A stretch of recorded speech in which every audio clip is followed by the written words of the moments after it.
Thunberg sets sail with the Onion Knight toward Gaza. No, this isn't a satire or scripted drama. It is a real high-stakes mission playing out on international waters, and the world is watching. At the center of this story is a weathered ship, a boatload of medical aid, and two very different public figures united by one belief: that Gaza is starving and the world must respond.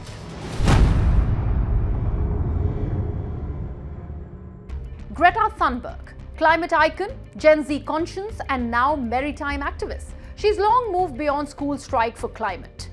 Whether calling out colonialism at COP27 or challenging corporate greed in Davos, Greta has become a vessel herself for many causes, all rooted in justice. We are doing this because no matter what odds we are against, we have to keep trying. Because the moment we stop trying is when we lose our humanity. And no matter how dangerous this mission is, it is nowhere near as dangerous as the silence of the entire world in the face of a live-stream genocide. And then there is Liam Cunningham, better known as Sir Davos Seaver, the Onion Knight in HBO series Game of Thrones. In fiction, he smuggled food into a starving city. In real life, he's now captaining a boat filled with over 5,000 tons of humanitarian aid bound for Gaza. We don't want any harm to come to these people. This is a humanitarian mission, doing what the rest of the world should be doing, including the EU, the European community where I'm from. And we are trying to break the siege that under international law, the EU should be doing, and they're not. They're shirking their responsibilities, and their time will come. He's done this before, leading flotillas in 2018 that were blocked by the Israeli Navy. This time, the risk is even higher, the spotlight sharper.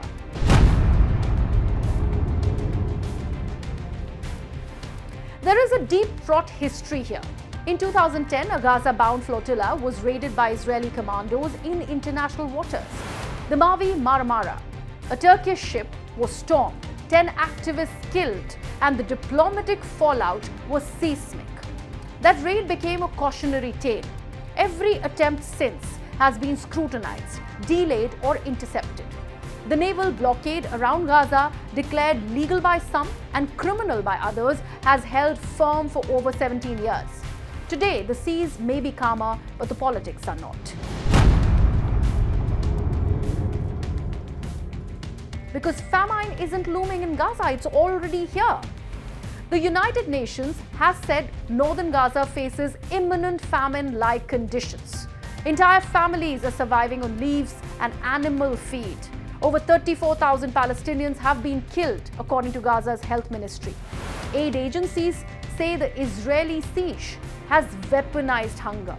And despite rulings from the International Court of Justice, bombing continues in places like Rafah, where civilians were told to seek refuge.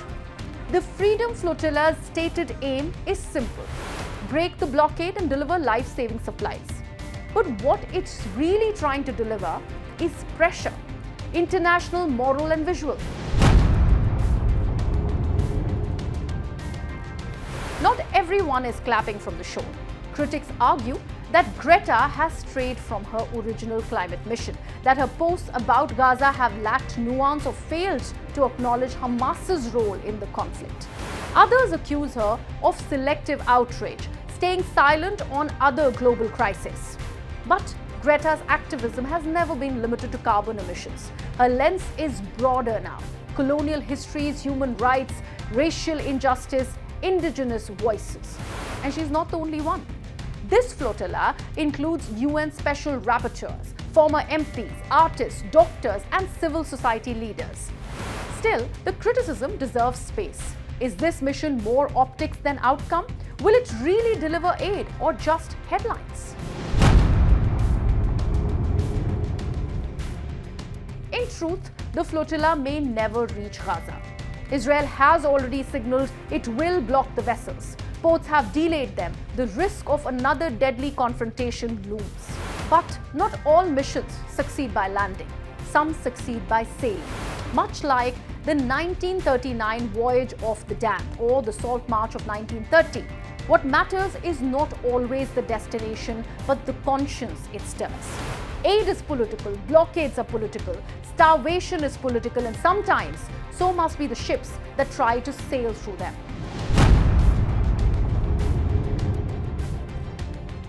Greta Thunberg and Liam Cunningham are now two faces on the prow of this crisis. Critics will argue over their motives. Analysts will dissect the mission's legality, feasibility, and timing. But here's what we cannot lose sight of. Gaza's children are dying of hunger. Governments have failed. Borders have closed. Diplomacy is silent. There are no easy heroes in this story, but there are undeniable victims. Greta Thunberg and Liam Cunningham may make flawed messengers, but Gaza is not asking for perfection. It is asking for food, for medicine, for oxygen tanks and clean water and baby formula. It is asking to live. And if that request now has to travel by sea through international waters under the flag of a former fantasy character and a teenage climate crusader, then so be it.